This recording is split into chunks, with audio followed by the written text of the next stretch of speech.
Voilà 10 ans que Silvio Sofi, natif d'Irakubo, se bat pour développer son entreprise de terrassement. La décision de s'implanter sur le territoire de sa commune a été pour lui un atout. On est à mi-distance de partout en Guyane. L'entreprise STC, on travaille sur le fleuve, on travaille sur Cayenne, sur Saint-Laurent, on travaille sur Saint-Georges, Regina, mais on est un peu à mi-chemin de tout. Donc pour moi, il y a un avantage d'être à Irakubo.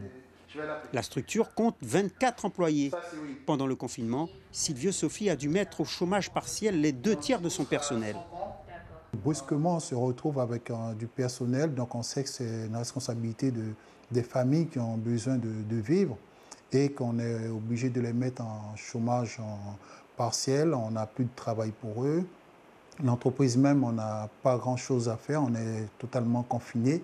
Et donc, la trésorerie qui prend un coup, les charges fixes qui continuent. Et donc, on peut dire que c'était une véritable période de crise pour l'entreprise. Au final, en 2020, l'entreprise aura perdu 30% de son chiffre d'affaires. Elle a contracté un prêt garanti de l'État pour s'en sortir. Aujourd'hui, petit à petit, l'activité reprend malgré les pluies. Le personnel est de nouveau à plein temps.